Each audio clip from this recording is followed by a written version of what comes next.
ربي اشرح لي صدري ويسر لي أمري واحلل عقدة من لساني يفقهوا قولي. Vous êtes les bienvenus dans notre centre ici, au Rwanda, la ruqya professionnelle. Donc, la ruqya par définition, c'est la médecine. La ruqya existait il y a des milliards d'années. Vous savez, l'être humain n'est pas la créature plus rapide ou la plus forte parmi les créatures divines. Mais Dieu nous a dotés d'une certaine intelligence qui nous pousse à dominer la nature. C'est dans cette perspective que l'être humain arrive à découvrir plein de choses dans ce bas monde. C'est dans ça qu'on a découvert la médecine politique, la médecine scientifique.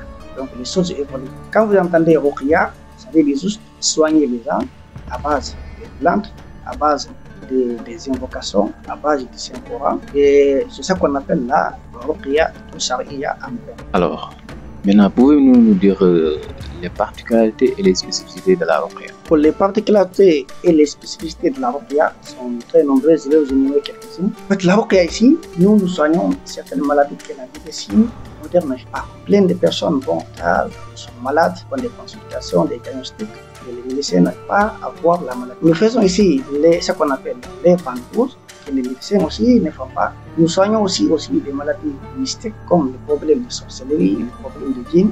Donc, vous ne pouvez pas soigner ça dans la médecine moderne. Donc, il faut juste quelqu'un qui est initié, une personne qui s'est spécialisée dans ce domaine, et comprendre ces cas à travers des symptômes.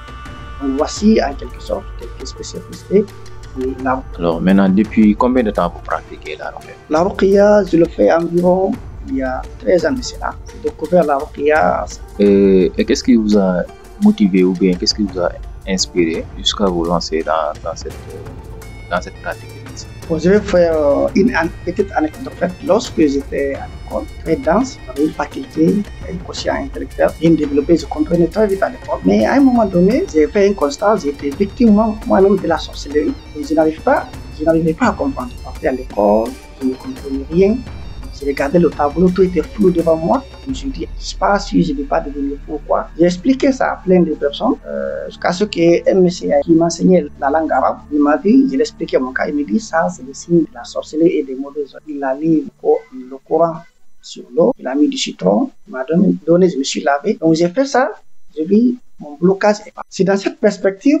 Donc, j'ai appris aussi la ruqya à travers le qu'il m'a enseigné. Bon, donc moi, j'étais victime de quelque chose que les gens ignoraient. Imagine, tu pars à l'école, il y a des épreuves, tu regardes le tableau, tu ne vois pas des épreuves. On te donne un sujet, tu ne comprends pas, hein, et pourtant tu es bien. Donc je me suis dit, ça, il y a un autre monde qui existe, peut-être dans la majeure partie de nos populations aujourd'hui qui ignorent. J'ai appris la ruqya à travers ce monsieur. Lorsque j'étais à l'école, au collège, au lycée, quand je voyais les jeunes filles qui tombaient, j'ai lu le Coran sur elles, les djinns.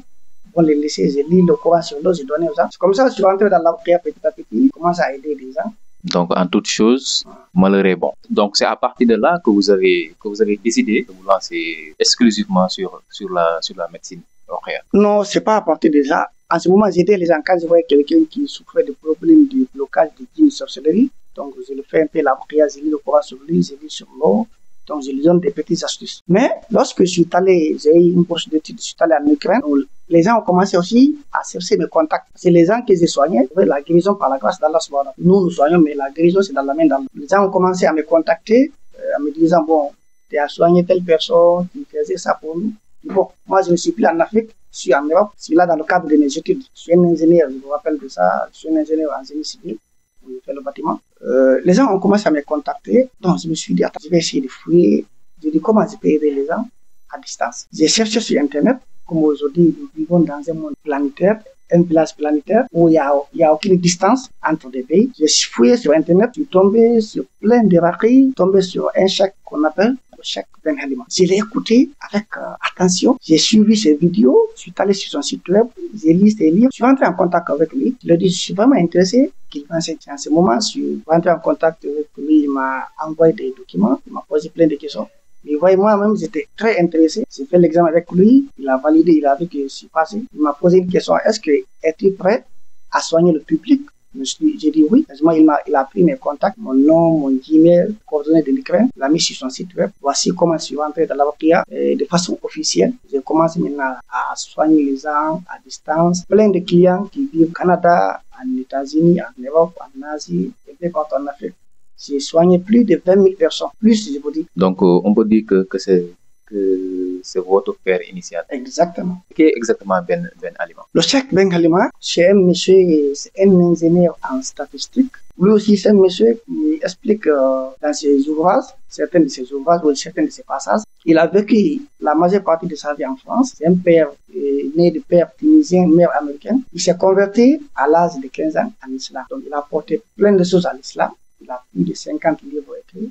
Sur l'islam, sur la ruqya, sur plein de domaines. Et c'est un génie. Je veux dire aussi, c'est un génie. Ce monsieur a enseigné des gens un peu partout dans le monde. Il a des livres écrits en anglais, en arabe et en français. Il a mis tout son temps. Il est dans la ruqya, je vous dis, environ plus de 36 ou 40 ans, partout dans le monde. Il ouvre des centres de ruqya. Il enseigne aux gens, des imams, des jeunes, des personnes qui sont intéressées. Comme ça, il vit dans sa vie. Cheikh Ben Alima, je peux vous dire, c'est un monsieur. Si vous voyez ce qu'il a pu faire lui seul pendant ces années, c'est incroyable. Et si vous voulez découvrir vraiment qui est réellement le Cheikh Ben Alima, allez-y voir sur son site web, Cheikh Ben Alima Abderraouf, voir le travail fascinant qu'il a pu apporter à l'humanité. C'est vraiment incroyable. Maintenant, revenons maintenant à la médecine. La médecine, y a-t-il des branches là-dessus? Oui, en ruqya, il y a des branches. Moi, j'ai pratiqué la ruqya, la méthode de Cheikh Ben Alima Abderraouf. Parce que c'est un monsieur qui a cherché presque, qui a appris toutes les méthodes de la ruqya. Il a pu synthétiser une méthode très facile, une méthode transparente et enseignable à tout le monde. Donc, sa méthode, c'est quoi? C'est basé sur quoi? Sur les hadiths, sur des techniques, c'est-à-dire des expériences, des années d'expérience, disons 30 ou 40 ans d'expérience. Quelqu'un est dans un domaine, ça c'est plein de choses. Puis c'est basé sur le Coran et sur la logique et le rationalisme. Tout ce que nous faisons, nous pouvons vous expliquer, vous démontrer par A plus B, dans la Sunna, dans le Coran, rationnellement, ce que c'est acceptable. Tout ce que nous faisons dans sa méthode. Donc sa méthode, elle est vraiment pratique et enseignable à tout le monde et accessible à tout le monde, pour ceux qui veulent apprendre. D'accord.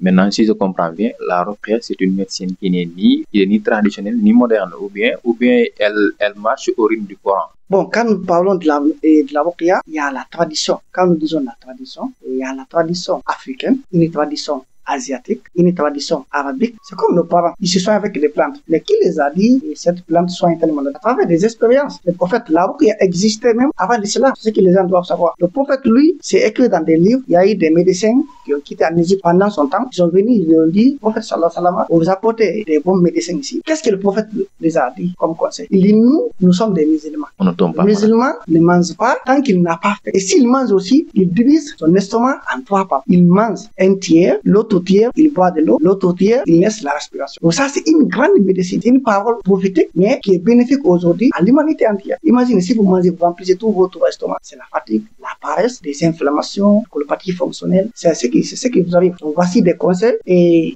c'est écrit dans plein de livres aussi, des paroles prophétiques, les aliments qui sont bons pour la santé, les aliments qui ne sont pas bons pour la santé. En fait, c'est scientifique. On sait de découvrir, parce que la science, on découvre ça que nous découvrons. Dans sa méthode, lui, il a pu découvrir le captage, il a modernisé les ventouses. On faisait les ventouses, ce sont des pratiques aussi que le prophète sallallahu alayhi wa sallam et ses compagnons faisaient. Aujourd'hui, la ventouse est modernisée. Parmi ses paroles, il a dit, la ventouse soigne 40 maladies. Et comment connaître ces 40 maladies si vous les pratiquez pas? C'est juste celui qui pratique ces 40 maladies, qui a assis soigne les gens, et découvrir, oui, la ventouse soigne ça et ceci et cela. Dans la médecine ruqya, c'est une perpétuelle richesse, ou bien on peut y amener sa propre touche à travers les recherches qu'on a déjà fait, ou bien. Exactement, c'est-à-dire c'est une médecine qui évolue. Okay. À chaque jour, chaque mois, chaque année, il y a de nouvelles découvertes. Qui évoluent en fonction des recherches ou bien en fonction des... En fonction des recherches et des expériences. C'est comme les virus. Je vous donne un exemple. 30 ans avant de nos jours, ou 40 ou 50 ans, on ne connaissait pas le sexe de l'enfant. Il n'y avait pas l'échographie. Ouais. Comment on a découvert, comment peut-on faire une échographie? Comment la médecine a découvert la psychothérapie, tout ça, c'est des recherches. Donc, ceux qui cherchent, ils trouvent. C'est une médecine conventionnelle, c'est-à-dire, est-ce qu'elle est reconnue? Bien sûr. La ruqya est reconnue partout dans le monde. Partout dans le monde. Et elle est appliquée partout aussi dans le monde. La ruqya est appliquée partout dans le monde. Je vais vous donner une petite histoire. Oui. Parfois, je trouve des patients qui sont vers l'Angleterre et l'Allemagne, ils vont à l'hôpital. Les patients me disent que les médecins les disent quoi? Bon, que ces cas-là, nous ne connaissons pas ça. Essayez d'aller dans vos pays et regardez les soignants, les praticiens là-bas, parce que chaque culture a des médecines aussi, à sa médecine. Donc je trouve parfois des clients qui me disent ça, surtout en Allemagne et en Angleterre, que les médecins les disent quoi? Leur dire d'aller dans leur propre pays et voir d'autres produit. Parce qu'ils n'ont pas pu comprendre. C'est que c'est des malades, les médecins, les machines n'arrivent pas à trouver ta maladie. Vous voyez ce que ça fait? C'est comme la cacophonie, quoi. Déjà, nous, la Ruqya, c'est le sec Belma, il dit que la Ruqya commence là où la médecine moderne s'arrête. Comprenez? Elle commence là où la médecine s'arrête. Donc, est-ce qu'elle n'est pas donc une menace par rapport à la médecine moderne? C'est pas une menace. C'est pas une menace. Si vous dites que la Ruqya commence là où la médecine moderne s'arrête, donc ça, c'est-à-dire la parole elle est vaste. Oui. Juste essayer de la décortiquer un peu. Quand le secte dit la Ruqya commence là où la médecine s'arrête, quand le patient est malade, ce qui est conventionné, ce qui est connu, naturellement, il faut aller à l'hôpital. Oui. Et si l'hôpital ne comprend pas, et tu es souffrant, tu vas t'asseoir comme ça? Il y a des maladies que l'hôpital ne peut pas soigner et que la Ruqya impossible. réussit. Comme les personnes diabétiques. Les personnes diabétiques. Les médecins ne soignent jamais ça. Avec un traitement, même avec un traitement. Avec un traitement. Et la Ruqya? Je n'ai jamais vu un patient qui me dit, il est diabétique, il se soigne à l'hôpital et puis ça va. C'est un traitement qui est continu. On vous donne des produits, vous allez utiliser ces produits. Ça va créer aussi d'autres problèmes. Et la Ruqya? Mais la Ruqya, ça soigne. Nous avons soigné des personnes diabétiques. Je ne sais même pas le nom. Carrément. Définitivement. Définitivement même. Ouais. Un traitement à suivre à long terme ou bien? Non, pas à long terme. En combien de jours? Ça dépend en fonction du cas de la personne. L'autre utilise les produits pour 2 semaines, l'autre l'utilise pour 1 mois, l'autre pour 2 mois maximum. Et le cancer? Nous soignons aussi le cancer. Le cancer aussi? Exactement. Définitivement? Définitivement. Ah bon? Avec le Habbatou Sauda. Avec le Habbatou Sauda? Ouais. Ah bon? C'est le prophète a dit le Habbatou Sauda soigne toutes les maladies sauf le sang. La démarche il dit c'est la mort. Donc la Ruqya, elle est aussi puissante que ça? Exactement, c'est ce que je peux vous dire. Vous voyez, parfois, la Ruqya, nous soignons même des sourds-muets, des aveugles, des personnes qui n'ont jamais vu. Oui. Ils sont nés. Oui. De base, ils ne voyaient pas. Des personnes qui n'ont jamais parlé. Oui. Des personnes qui n'ont jamais entendu. Donc là. Vous voyez, c'est du miracle. C'est du miracle d'Allah subhanahu wa ta'ala. C'est pas le soignant qui guérit, il fait des pauses et Allah guérit. Ouais. Les personnes qui n'ont jamais marché, ils se soignent dans la Ruqya et puis ils se lèvent pour marcher. Des handicapés, vous voyez tout ça. Donc la Ruqya, je peux vous dire, c'est le summum même de la médecine. La Ruqya peut peut-être atteindre le point culminant de la médecine. Mais pourquoi elle n'est même pas... les médecins, je soigne des médecins ici. Des médecins? Oui, des médecins généralistes. Tu vois le montant ce mètre là. Oui. C'est un médecin généraliste qui m'a donné ça. Ah bon? Chaque fois, il envoie des patients, il dit soyez-vous, soyez-moi, je suis malade. Il ne voulait pas te le dire, mais je ne me sens pas bien. Mon corps est tout en saut, pied. Il dit bon, il faut aller, c'est moi. Donc, un médecin qui fait recours à la Ruqya? Exactement. Pouvez-nous dire votre spécialité, puisque la Ruqya, elle est un peu vaste. Donc, dites-nous vos spécialités. Donc, comme je vous dis, je me suis spécialisé dans la méthode de Cheikh Ben Ali. Il y a plein de méthodes, mais moi, j'ai adopté sa méthode. Sa méthode, je vous ai dit, elle est transparente. Elle est enseignable. Il y a quoi dans sa méthode? Nous avons des diagnostics basés sur la rationalité, qui sont rationnels, parce que dans le monde mystique, il y a 4 symptômes. Il y a des blocages anormaux. Quand un blocage devient anormal, systématique, répétitif, ça, c'est un domaine mystique. Le deuxième symptôme, c'est les maladies qui sont anormales. Les malades qui parlent, c'est les médecins ne comprennent pas. C'est mystique. Le troisième, c'est les états mentaux anormaux. Le quatrième, c'est des cauchemars. Rêver des bœufs, des chats, des chiens, des rêves compliqués, des hauteurs, des poursuites, des tombées, des serpents, la mort. Donc voici ces 4 symptômes. Il a synthétisé la Ruqya en ça. Il a dit il y a 4 types de sorcellerie. Oui. D'abord la sorcellerie manger, déposer, tousser, piétiner. Donc dans sa méthode, nous faisons ce qu'on appelle la ventouse. Nous utilisons aussi des produits comme l'huile de misel, qu'on appelle l'huile de Habbatou Sauda, la bève de karité, on coranise ça avec les bèves coraniques. Nous faisons ce qu'on appelle la ventouse dans sa méthode. Nous faisons ce qu'on appelle la psychothérapie et nous faisons le captage. Venons à la différenciation du captage et de la possession. Ok, le captage a été découvert par le Cheikh Ben Ali. Il y a une différence entre le captage et la possession. Le captage, c'est quoi? C'est lorsqu'un patient est malade, il vient dans un centre. On lit le Coran jusqu'à ce que le guide parle à travers le patient. Quand le patient là est soigné et puis les guides sont partis, la personne est guérie, les guides vont laisser des braises dans son corps. Donc à travers ces braises, on demande à Allah subhanahu wa ta'ala de renvoyer les autres guides dans le corps de la personne qui était malade. Pour faire le captage, il faut obligatoirement avoir une personne qui était malade, qui était victime. C'est comme aujourd'hui, dans la médecine moderne, comment les médecins arrivent à fabriquer un vaccin. Les médecins utilisent le virus. Quand il y a un virus, comme l'Ebola, comme le choléra ou d'autres choses, comme le Covid, comme ça, ils prennent le même virus pour faire l'antidote. Donc le captage, c'est comme ça, on appelle ça le phénomène de la possession. C'est-à-dire le sérum et le vaccin, quoi. Exactement. Ok. Comprenez? Oui. C'est comme ça qu'on a découvert le captage. Oui. Beaucoup ne connaissaient pas, ne savaient pas. Oui. Quand quelqu'un tombait, on lisait juste le Coran, il se partait avec la personne. Mais au fil du temps, le cercle a su que à travers ces patients, on peut les utiliser pour capter d'autres djinns. Pourquoi aujourd'hui, même moi, j'ai formé plein, je ne connais même pas le nombre de capteurs que j'ai formés. Ah bon? Ouais, à travers mes patients ici. Maintenant, la possession, c'est quoi? C'est quand les djinns rentrent dans le corps de quelqu'un, la personne tombe de façon continue ou discontinue à tout moment. Ça, c'est la possession. Quand les djinns viennent, les djinns, ils ont la force dans le corps de la personne. Mais si c'est dans le captage, quand on appelle les djinns ne viennent pas, ils ne viennent pas de leur propre gré, parce qu'ils viennent sous l'ordre d'Allah. On demande à Allah d'envoyer les djinns dans le corps du capteur. Et dans le captage, on a découvert une chose, le Coran agit sur les djinns de façon instantanée. Si vous lisez un verset du paradis, les djinns voient ça sous forme d'image. Si vous lisez un verset de l'enfer, les djinns vont dire, bon, arrête de me brûler. Et pourtant, toi, tu ne fais que parler. Donc, les djinns sont dans un monde inférieur par rapport à l'être humain. Il faut connaître le monde des djinns pour parler du monde des djinns. Parce que les djinns, quand les djinns nous parlent de nous, ça devient des pensées sur nous. Quand nous parlons, ça vaut des actes sur les djinns. Quand nous dormons, les djinns viennent, ils nous font rêver, ça vaut la vie chez eux. Et tout ça, il faut être un spécialiste pour savoir ces petits tic-tac. Donc, si je comprends bien, le captage, c'est comme une prévention par rapport à la possession. C'est-à-dire une personne qui a déjà fait le captage peut être prévenue d'une quelconque possession du djinn, ou bien?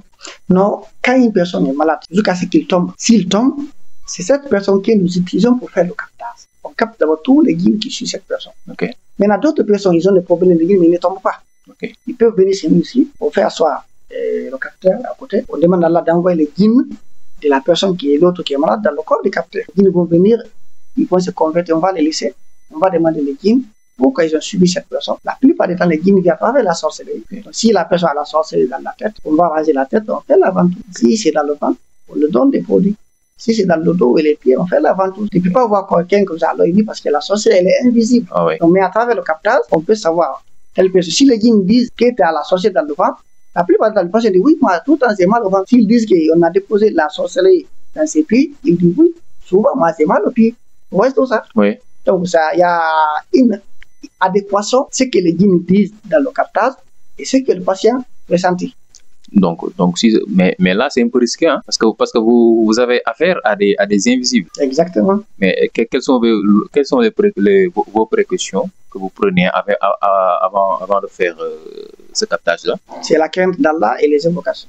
Les invocations. Comme tout métier, il y a des risques. Donc, une maçon, parfois, il va avoir des ciments, mais il va se laver avec. Nous faisons des invocations du matin au soir, et puis on s'éloigne des péchés. On demande à Allah de nous protéger. Donc, vous vous purifiez d'abord avant de vous lancer dans le captage? Pas ça. Quelqu'un qui fait la ruqya, c'est une obligation pour lui de se laver avec l'eau coronisée chaque jour, de faire des invocations matin et soir. C'est une obligation. Okay. Si tu ne le fais pas, les djinns vont avoir la force sur toi. Venons à la différenciation du djinn et de la sorcellerie. Ok. Les djinns, la plupart du temps, quand nous parlons de la sorcellerie, il y a une différence entre les djinns et la sorcellerie. Il y a une différence entre la sorcellerie et le sorcier. Quand un sorcier fait des incantations sataniques, l'action donc qui fait la sorcellerie, le sorcier, on appelle ça la sorcellerie. Je vous donne un exemple. Quelqu'un qui a laissé un marabout, vous dites je vais rendre une personne fou, je vais séparer les couples là, je vais faire tel mal à telle personne. Donc l'action qui c'est marabout, c'est charlatan la fond, on appelle ça la sorcellerie. Donc ça c'est le pacte que le marabout et le djinn signent entre eux quand nous égousons quelque chose qui n'est pas pour Allah subhanahu wa ta'ala. C'est la sorcellerie. Mais la plupart du temps, quand le djinn vient chez l'être humain, à travers des marabouts, si le djinn a été envoyé, le djinn va venir, il viendra avec la sorcellerie, il dépose ça dans le corps de l'être humain. Et avant-hier, peut-être vous avez trouvé un monsieur ici, c'était un imam. Il s'est disputé avec quelqu'un dans la mosquée. Ce gars est allé faire la sorcellerie pour lui jeter des djinns des sorts. Il avait vu ce monsieur, il lui dit, il n'a pas payé ici. Le niveau de l'épaule, il dit, va nous faire prier, mais il ne faut pas durer. Depuis lors, quand il lit le Coran sur ce monsieur, il vibre comme quelqu'un qui a été passé par le corps. Et là, la sorcellerie dans son corps. Ça, c'est des pratiques. Tu ne peux pas expliquer ça à quelqu'un. Donc, il faut être présent pour le voir. Quoi. Donc, c'est un peu irrationnel, quoi. Voilà. Venons-en à la ventouse. Parlez-nous d'abord de la ventouse. Qu'est-ce que la ventouse? La ventouse, aussi, c'est une pratique qui existait pendant notre prophète Mohammed sallallahu alayhi wa sallam, ou avant même lui. Et il nous a recommandé aussi de faire la ventouse. Il y a plein d'hadiths qui parlent de la ventouse. Il y a un hadith qui dit Al-Hizama ash-shifa'a min arba'ina marad. C'est-à-dire, je vais en français, que la ventouse soigne 40 maladies.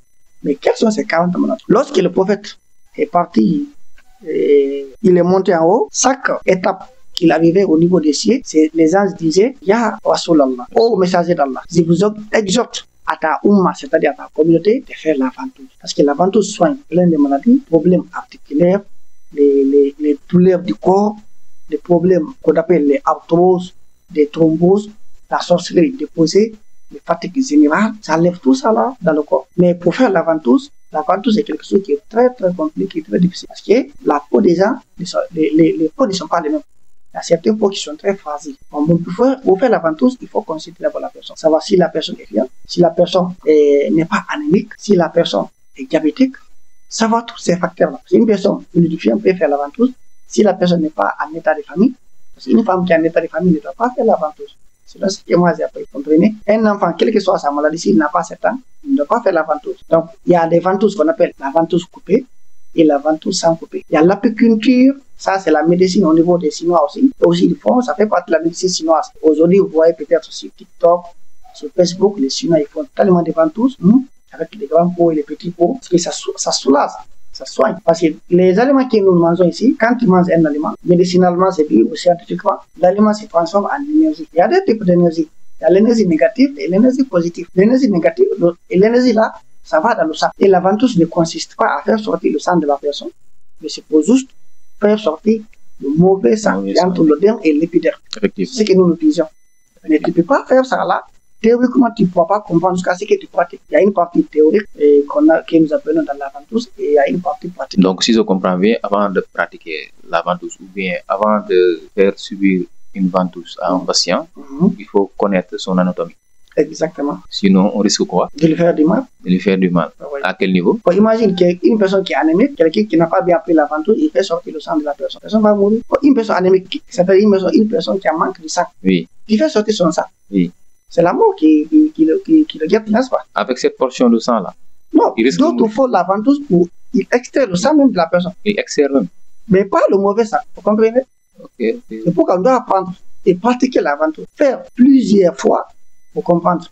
Mais combien de litres ou bien combien de millilitres faut-il extraire le sang? Nous, dans la ventouse que nous faisons, on n'extrait pas le sang. Le mauvais sang? On extrait le mauvais sang. Oui. Vous comprenez? Un sang qui est coagulé et qui est très noir, ça c'est pas du vrai sang. Mais attendez, mais le mauvais sang, où est-ce qu'il se trouve exactement? Entre le derme et l'épiderme. Le derme et l'épiderme. Oui. Du dos ou bien? Dans tout le corps. Dans tout le corps. Oui. Donc en extrayant donc le mauvais sang là, donc bon, on peut supposer que tout le sang là est en train de sortir ou bien? Pourquoi je vous dis le sang qui sort là, c'est pas du vrai sang. On a pris ces salles-là, ils ont le mauvais sang, au laboratoire, ils ont analysé, ils n'ont même pas trouvé 1% de ça. Tout ce qui était sorti, c'était de la maladie. Vous allez voir quelque chose qui est coagulé comme ça, qui est très noir. Donc l'analyse a été faite au niveau du laboratoire, il n'y avait même pas 1% de ça. Ah bon? Oui. Tous les 99 ou peut-être 89%, c'était de la maladie. Ah, c'est fascinant. Donc pour faire la ventouse, il faut l'apprendre. Pas seulement théoriquement, mais dans les livres, il faut pratiquer. Parce qu'une personne sous chimiothérapie aussi ne doit pas faire la ventouse. Chimiothérapie? Oui. D'accord. Comprenez? Une femme en état de famille ne doit pas faire la ventouse. Ça risque de créer des problèmes au niveau de l'enfant, une malformation. Vous voyez tout ça?